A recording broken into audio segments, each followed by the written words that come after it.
अस्सलाम वालेकुम। आज जो है लेक्चर जो है वो क्वाड्रेटिक इक्वेशन पर है। पहले मैं आपको बता दूं कि क्वाड्रेटिक इक्वेशन होती किस तरह की है। It is one variable a x square plus b x plus c equal to zero, जिसमें ये जो ए है that is coefficient of x square, ये जो बी है that is coefficient of x, और ये जो सी है it is called constant term. इसे हम क्या कहते हैं? कांस्टेंट। तो तीन चीजें हैं इसमें। एक कोफिशिएंट ऑफ एक्स स्क्वायर है, बी जो है that is coefficient of x है, और ये जो सी है दैट इज कांस्टेंट।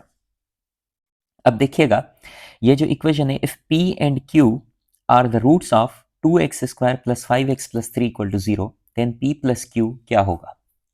अब होता कुछ यूं है कि ये जो क्वाड्रेटिक इक्वेशन है ये वाली a x square plus b x, मैं इधर फिर से लिख लेता हूँ, a x square plus b x plus c equal to 0। इसमें जो ये प्लस लिखा हुआ है इधर मतलब सम ऑफ द रूट्स हैं। तो जो सम ऑफ द रूट्स होते हैं, सम ऑफ द रूट्स, उनका फॉर्मूला होता है minus coefficient of x divided by coefficient of x square. तो सोचिए अगर ये ग्रीन कलर की जो इक्वेशन है इसको अगर हम डिफाइन करें तो क्या होगा? सम ऑफ द रूट्स किसके बराबर होगा इज इक्वल टू माइनस, ये वाली माइनस, और फिर कोफिशिएंट ऑफ एक्स, और कोफिशिएंट ऑफ एक्स क्या है? बी है, divided by coefficient of x square, और एक्स स्क्वायर का कोफिशिएंट क्या है? ए है। तो ये फॉर्मूला हो जाएगा for sum of the roots, sum. और जो प्रोडक्ट होती है, प्रोडक्ट ऑफ द रूट्स, अभी इसमें ये सवाल है तो नहीं, इधर तो सिर्फ सम का पूछा गया है हमसे, लेकिन मैं आपको कॉन्सेप्ट दे देता हूं कि प्रोडक्ट ऑफ द रूट्स भी सवाल आ सकता है। तो उसके लिए क्या होता है? फॉर्मूला होता है कांस्टेंट टर्म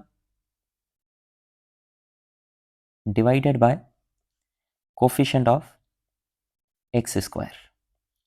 तो होगा कुछ यूं कि प्रोडक्ट का जो फॉर्मूला है वो बन जाएगा c upon a, c for constant term and a for coefficient of x square. ठीक है जी। अब अगर हम इसका हमसे सम पूछ रहा है तो सम जो है p प्लस क्यू जो है वो बराबर होगा is equal to minus b upon a. अब ये जो इक्वेशन है इसको अगर हम कंपेयर करेंगे क्वाड्रेटिक इक्वेशन के साथ तो आप देखें a x square plus b x plus c equal to 0। तो इधर a की जो वैल्यू है, a की वैल्यू है 2, b की वैल्यू है 5 और c की वैल्यू है 3। तो जो ये फॉर्मूला हो जाएगा p plus q would be equal to minus b की वैल्यू है 5 डिवाइडेड बाय a की वैल्यू है 2। तो जवाब होगा -5/2। इसका ऑप्शन डी सही है। इनकेस अगर हमसे पूछता कि पी क्यू किसके बराबर होगा, p मल्टीप्लाई बाय क्यू मतलब प्रोडक्ट ऑफ द रूट्स, तो वो बराबर उसका फॉर्मूला क्या है? c upon a. तो c अपॉन ए, c की वैल्यू क्या है? c की वैल्यू है 3 इस इक्वेशन में, और a की वैल्यू है 2। तो जवाब क्या होता? 3/2 होता। खैर इधर हमसे p प्लस क्यू पूछा गया है, इसलिए इसका जवाब क्या होगा? -5/2 होगा। क्वेश्चन नंबर 2 जो है वह है इफ अल्फा 1/अल्फा comma 1 beta are the roots of this quadratic equation, जिसमें ए कभी भी 0 के बराबर नहीं होता, जाहिर सी बात है। इसमें अल्फा प्लस बीटा किसके बराबर होगा? अब इसके जो रूट्स इन्होंने दिए हैं वो कौन से दिए हैं? एक दिया है 1/अल्फा और एक दिया है 1/बीटा। तो हमसे अल्फा बीटा पूछा गया है, तो अल्फा का 1/अल्फा जो है वो रेसिप्रोकल है, बीटा का 1/बीटा क्या है? रेसिप्रोकल है। इनकेस अगर हम a x square plus b x plus c equal to 0, ये क्वाड्रेटिक इक्वेशन है, तो इसके अगर रूट्स हैं 1/अल्फा और 1/बीटा, और हमें अल्फा प्लस बीटा पूछा गया है, तो पहले तो हम अल्फा और बीटा जिसके रूट्स होंगे वो इक्वेशन क्या होगी? तो वो इक्वेशन क्या होती है जब रेसिप्रोकल रूट्स हो जाते हैं, जैसा कि 1/अल्फा और 1/बीटा है, तो इसके जो रेसिप्रोकल रूट्स होंगे that would be alpha beta. और जो अल्फा बीटा इक्वेशन होगी तो देख लीजिए उसके रूट्स क्या हो जाएंगे। इक्वेशन बेसिकली क्या है? ये वाली है। तो हम क्या करेंगे, इसमें ये जो कांस्टेंट टर्म है वो चला जाएगा एक्स स्क्वायर के पास, और ये जो ए टर्म है वो चला जाएगा कांस्टेंट टर्म के पास। तो ये जो इक्वेशन है ये बन जाएगी c x square plus b x same रहेगा, और ये जो ए है वो चला जाएगा सी की तरफ, प्लस ए इक्वल टू 0। अब ये जो इक्वेशन है ये एक ऐसी इक्वेशन है जिसके रूट्स अब 1/अल्फा और 1/बीटा नहीं है, इसके रूट्स अल्फा और बीटा है। तो अब बताइए अल्फा प्लस बीटा मतलब सम ऑफ द रूट्स जो है वो हम पीछे पढ़कर आए हैं कि सम ऑफ द रूट्स का फॉर्मूला क्या है, माइनस बी अपॉन ए, या फिर इधर लिखा हुआ है minus coefficient of x divided by coefficient of x square. तो माइनस कोफिशिएंट ऑफ एक्स इधर क्या है, इधर कोफिशिएंट ऑफ एक्स है बी, तो इधर रखेंगे b divided by coefficient of जो इधर नीचे लिखा हुआ है कोफिशिएंट ऑफ एक्स स्क्वायर। तो डिनोमिनेटर में जो कोफिशिएंट ऑफ एक्स स्क्वायर है, इक्वेशन में कौन सा कोफिशिएंट ऑफ एक्स स्क्वायर है, सी है, तो इसका जवाब होगा माइनस बी अपॉन सी। तो ऑप्शन इसका क्या होगा, सी। सी ऑप्शन इसका करेक्ट है। क्वेश्चन नंबर जो 3 है, if the sum of the roots p plus one x square 2p plus three this and this minus one, जो सम है वो कितना है, माइनस वन है, मतलब sum is equal to minus coefficient of x square, हम formula लिखते हैं, divided by coefficient of coefficient of x divided by coefficient of x square. तो जो सम है वो कितना है, माइनस वन है, तो इसकी जगह पर लिखेंगे minus one is equal to minus coefficient of x, x का कोफिशिएंट ये है 2p plus three divided by coefficient of x square क्या है, p प्लस वन है, तो इसकी जगह पर p प्लस वन रखेंगे। अब ये जो माइनस और माइनस से कैंसिल हो जाएगा, क्रॉस मल्टीप्लाई होगा, तो ये होगा p plus one is equal to 2p plus three. अब ये जो p है प्लस का, उस साइड जाएगा तो किसका होगा, माइनस का, मतलब 2p माइनस p, और ये जो प्लस थ्री है इस साइड आएगा तो किसका होगा, माइनस का, तो प्लस वन ऑलरेडी है और माइनस थ्री हो जाएगा, तो ये होगा minus two is equal to 2p minus p is equal to p। तो p is equal to minus two हमें मिल चुका है। हमसे सवाल क्या पूछा गया है, हमसे इन्होंने सवाल पूछा कि प्रोडक्ट ऑफ द रूट्स क्या होगा। तो प्रोडक्ट ऑफ द रूट्स के लिए मैंने आपको फॉर्मूला बताया था कि constant term divided by coefficient of x square. तो कांस्टेंट टर्म इस इक्वेशन में क्या है, ये है 3p प्लस फोर, तो इधर हम लिखेंगे 3p plus four divided by coefficient of x square क्या है, again p plus one is equal to, ये हमें क्या मिल रही है, प्रोडक्ट, ये हमें क्या मिल रही है, प्रोडक्ट। तो p की वैल्यू कितनी है, p की वैल्यू है माइनस टू, अब आप इधर रख दोगे 3 into minus two plus four divided bye p की वैल्यू रखोगे माइनस टू प्लस वन, तो ये हो जाएगा minus six plus four divided bye minus two plus one minus one, तो ये जगह minus two upon minus one, या फिर माइनस माइनस कैंसिल करके जवाब क्या आएगा, टू आएगा। तो इसकी जो प्रोडक्ट ऑफ द रूट्स हैं वो कितने आएंगे, टू आएंगे, तो ऑप्शन इसका क्या होगा, सी। क्वेश्चन नंबर जो 4 है, that is the nature of the roots of ax square plus bx plus c equal to zero where a is not equal to zero is determined by, कैसे determine होता है, तो ये डिस्क्रिमिनेंट से होता है, क्योंकि ये जो क्वाड्रेटिक इक्वेशन है इसके बाद इसको अगर हम ड्राइव करते हैं bye completing the square method, तो x की दो वैल्यूज मिलती हैं, वो होती है minus b plus minus radical b square minus four a c upon two a, जिसको हम बोलते हैं क्वाड्रेटिक फॉर्मूला। क्या बोलते हैं, क्वाड्रेटिक फॉर्मूला। बेसिकली ये दोनों रूट्स भी होते हैं किसके, क्वाड्रेटिक इक्वेशन के, एक प्लस का और एक माइनस का। लेकिन इसमें जो रेडिकल के अंदर ये वैल्यू लिखी हुई है, जिसको मैं ब्लू कलर से मैं कर रहा हूँ, मार्क कर रहा हूँ, तो B square minus four a सी जो रेडिकल के अंदर वैल्यू लिखी हुई है, इससे हम बोलते हैं डिस्क्रिमिनेंट। क्या बोलते हैं, डिस्क्रिमिनेंट। तो ये क्या करता है, बेसिकली ये क्वाड्रेटिक इक्वेशन के रूट्स की नेचर हमें बताता है, डिस्क्रिमिनेंट, और इसका फॉर्मूला है रेडिकल, सॉरी रेडिकल के बगैर B square minus four a सी। तो B square minus four a सी किसका फॉर्मूला है, डिस्क्रिमिनेंट का। ये फॉर्मूला भी आप याद कर लीजिएगा कि discriminant is equal to b square minus four a c which determines the nature of the roots of a quadratic equation. तो इसका ऑप्शन क्या होगा, सी होगा। क्वेश्चन नंबर 5 है, if the sum of the roots of a quadratic equation is b upon a and the product of the roots is c upon a, then equation is, मैंने आपको बताया था कि ax square plus b x plus c equal to zero है, जिसमें a zero के बराबर नहीं है, तो इसका जो सम था, सम का फॉर्मूला क्या था, minus coefficient of x divided by coefficient of x square. ठीक है जी। तो इस अगर ये इक्वेशन है, ये वाली इक्वेशन है, तो इसका फॉर्मूला होगा माइनस बी अपॉन ए होगा, और प्रोडक्ट जो है, प्रोडक्ट अगर हम देखें तो वो है constant term divided by coefficient of x square. तो कांस्टेंट टर्म इधर क्या है, सी है, डिवाइडेड बाय, और एक्स स्क्वायर का कोफिशिएंट ए है, तो सी अपॉन ए जवाब होगा।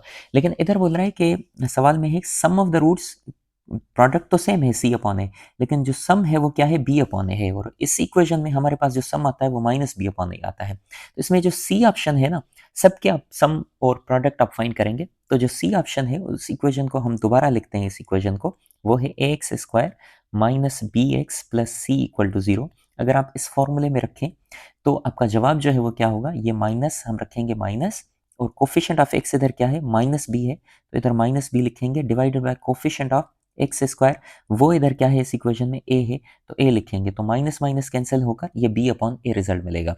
तो सम तो यही है, और इसकी अगर प्रोडक्ट लेंगे that would be c upon a, तो इसका ऑप्शन जो सी है वो करेक्ट हो जाएगा। क्वेश्चन नंबर जो 6 है, the required equation whose roots are reciprocal the roots of this equation. जो पहला पहला सवाल था उसमें मैंने आपको समझा दिया था कि अगर इक्वेशन है a x square plus b x plus c equal to zero, और ए जीरो के बराबर नहीं है, तो फिर इसकी जो रेसिप्रोकल इक्वेशन, इसके रूट्स है मान लीजिए कौन से, अल्फा और बीटा। तो अगर वन अपॉन अल्फा और वन अपॉन बीटा, मतलब अगर रेसिप्रोकल रूट्स होंगे, क्या होंगे, रेसिप्रोकल रूट्स होंगे, तो जो इक्वेशन में चेंजिंग आएगी वो ये आएगी कि आप क्या करेंगे, कांस्टेंट टर्म को इधर शिफ्ट कर देंगे और ए को हम इधर शिफ्ट कर देंगे, तो ये जो इक्वेशन है वो बन जाएगी c x square plus b x plus a equal to zero. अब इसके जो रूट्स है ना वो क्या बन जाएंगे, वन अपॉन अल्फा और वन अपॉन बीटा। तो इसका जो ऑप्शन करेक्ट होगा वो होगा c x square plus b x plus a, b option इसका करेक्ट होगा। क्वेश्चन नंबर 7 है, if alpha beta are the roots of x square minus two x minus fifteen equal to zero, then the value of alpha square plus beta square किसके बराबर होगा। अब देखिए, x square minus two x minus fifteen equal to zero, इसको अगर हम compare करें quadratic equation के साथ, a x square plus b x plus c equal to zero, इधर कुछ भी नहीं है, मतलब क्या है, वन है, तो हम क्या करेंगे, ए की वैल्यू इधर से पकड़ेंगे वन, बी की वैल्यू माइनस टू और सी की वैल्यू माइनस फिफ्टी।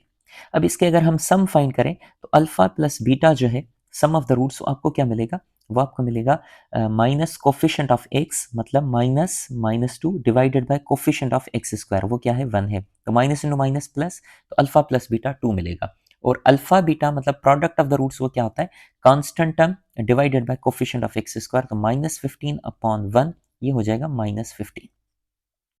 अब आपको दो चीजें मिल गई हैं, सम ऑफ द रूट्स आपको मिल चुका है, एक टू है, और product of the roots minus fifteen है, लेकिन आपको सम ऑफ द रूट्स और प्रोडक्ट ऑफ द रूट्स नहीं चाहिए, आपको क्या चाहिए, alpha square plus beta square. तो इसका फॉर्मूला हो जाएगा alpha plus beta whole square minus two alpha beta. ये आप याद कर लीजिएगा फॉर्मूला, ये बना बेसिकली इधर से है, alpha plus beta whole square is equal to alpha square plus two alpha beta plus beta square, यहाँ से बना है माइनस टू अल्फा बीटा, इधर भेज दोगे तो फार्मूला कुछ इस तरीके का बन जाएगा। अब आप अगर वैल्यूज रखें तो alpha square plus beta square is equal to alpha plus beta किसके बराबर है, हमने अभी फाइंड किया, वो किसके बराबर है, टू के, तो टू का स्क्वायर क्या होगा, माइनस टू, और अल्फा बीटा किसके बराबर है, अल्फा बीटा की अभी हमने वैल्यू निकाली, दैट इज माइनस फिफ्टीन, तो ये टू का स्क्वायर हो जाएगा four, minus into minus plus होगा, टू थर्टी सा, टू फिफ्टीन सा थर्टी होगा, this would be equal to 34। तो इसका जवाब जो होगा वो क्या होगा, 34 होगा, ऑप्शन ए सही होगा।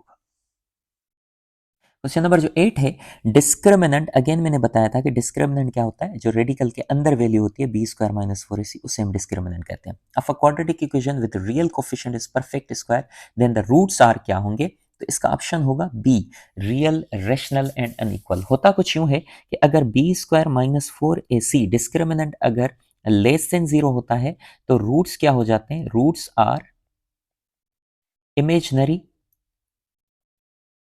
या इसकी जगह पर आप कॉम्प्लेक्स भी लिख सकते हो, रूट्स क्या हो जाते हैं, कॉम्प्लेक्स, और ये अनइक्वल होते हैं, अनइक्वल, या फिर एंड इसके साथ एक ये भी लिख सकते हो, they are conjugates of each other, ये एक दूसरे के क्या होते हैं, कॉन्जुगेट्स ऑफ ईच अदर। अगर बोले एमसीक्यूज में बोले कि भाई अगर डिस्क्रिमिनेंट इसका लेस देन जीरो है, नेगेटिव है, तो फिर रूट्स कैसे होंगे, तो रूट्स में ये चीजें आप लिख लोगे कि roots are real, sorry, roots are imaginary, complex, unequal and complex conjugates of each other, ठीक है। इन केस अगर b square minus four a c, दूसरी कंडीशन ये है कि अगर जीरो हो जाए तो फिर आप क्या लिखोगे, आप लिखोगे roots are real and equal, real भी हो जाएंगे और रूट्स कौन से होंगे, इक्वल होंगे, मतलब दोनों की वैल्यू क्या होगी, सेम होगी। उसके बाद नंबर वन है ये, नंबर टू है, और नंबर थ्री में अगर हम कहें कि अगर डिस्क्रिमिनेंट जो है वो बी स्क्वायर माइनस 4ac अगर ग्रेटर देन 0 होगा तो फिर दो कंडीशंस होंगी। एक कंडीशन ये होगी कि वो क्या होगा, परफेक्ट स्क्वायर, वो क्या होगा, परफेक्ट स्क्वायर, परफेक्ट स्क्वायर। और दूसरा क्या होगा कि वो नॉन परफेक्ट स्क्वायर होगा, नॉन परफेक्ट स्क्वायर। तो अगर वो परफेक्ट स्क्वायर है, अगर वो क्या है, परफेक्ट स्क्वायर है, तो फिर क्या होगा, अगर परफेक्ट स्क्वायर है तो रूट्स क्या होंगे, रियल, रेशनल एंड अनइक्वल। ठीक है। और अगर नॉन परफेक्ट स्क्वायर है तो आप लिखोगे रियल, रियल, इरेशनल, क्या लिखोगे, इरेशनल एंड अनइक्वल। तो इधर बात किसकी की गई है, परफेक्ट स्क्वायर की बात की गई है, तो इसमें थर्ड कंडीशन अप्लाई होती है। थर्ड कंडीशन में भी पार्ट वन परफेक्ट स्क्वायर, तो रियल, रेशनल एंड अनइक्वल, इसका ऑप्शन क्या होगा, बी होगा, real, rational and unequal. Question number 9, if one root of a quadratic equation is 2 plus radical 3, अगर इरेशनल रूट्स आते हैं तो एक रूट अगर 2 प्लस रेडिकल 3 है तो दूसरा इसका कंजुगेट होगा, और इसका कंजुगेट होगा 2 माइनस रेडिकल 3, इसका ऑप्शन क्या होगा, सी होगा। इनकेस अगर आता है कि 3 प्लस रेडिकल 10 एक रूट है तो दूसरा ऑटोमेटिकली क्या हो जाएगा, 3 माइनस रेडिकल 10। एक अगर आता है, मान लीजिए कि 3 माइनस रेडिकल 2, तो ऑटोमेटिकली दूसरा होगा 3 प्लस रेडिकल 2। तो अगर एक है, देखिए इधर है 2 प्लस रेडिकल 3, तो दूसरा इसका हो जाएगा 2 minus radical 3, option c correct हो जाएगा। क्वेश्चन नंबर जो 10 है वह है the quadratic equation whose roots are complex cube roots of unity. अब देखिएगा एक इक्वेशन आती है x square plus x plus one equal to zero. इसको अगर हम कंपेयर करेंगे a x square plus b x plus c equal to zero, तो ए की वैल्यू 1 है, बी की वैल्यू 1 है और सी की वैल्यू 1 है। अगर आप क्वाड्रेटिक फार्मूला लगाएंगे ना, minus b plus minus radical b square minus 4ac upon 2a, इसमें अगर ए बी सी की वैल्यू 1 रखेंगे तो आपको रिजल्ट ये मिलेगा। अब फिर भी हम चेक करके देखते हैं, minus 1 plus minus radical b की जगह पर 1, 1 स्क्वायर माइनस 4a की जगह पर 1, सी की जगह पर 1 डिवाइडेड बाई 2a की जगह पर 1। तो ये हो जाएगा x is equal to minus one plus minus radical, ये होगा 1 माइनस 4 डिवाइडेड बाई 2, या x is equal to minus one plus minus radical minus 3 होगा, लेकिन 3 माइनस की जगह पर हम बाहर आयोटा लिखेंगे डिवाइडेड बाई 2। तो x की दो वैल्यूज मिलती हैं, इनको हम बोलते हैं ओमेगा एंड ओमेगा स्क्वायर, लेकिन दोनों आयोटा से रिलेटेड हैं तो दोनों क्या हो जाती हैं, complex cube roots of unity हो जाते हैं। तो इसमें से कौन कौन सी इक्वेशन के बनेंगे, वो ऑप्शन सी है, x square plus x plus one equal to zero. I hope कि आपको ये 10 एमसीक्यूज बहुत फायदा देंगे। इससे रिलेटेड मैंने आपको थोड़ा बहुत कॉन्सेप्ट भी दे दिया है, इससे बहुत सारे आपके सवाल बन सकते हैं। इनकेस अगर आपको कोई और भी क्वेरीज हैं रिगार्डिंग क्वाड्रेटिक इक्वेशन, तो आप मुझसे एनी टाइम कमेंट्स में फेसबुक पेज पर सर आगा इख्तियार या हमारे यूट्यूब चैनल पर प्रोफेसर इख्तियार माहिर पर आप पूछ सकते हैं। Thank you very much. अल्लाह हाफिज़।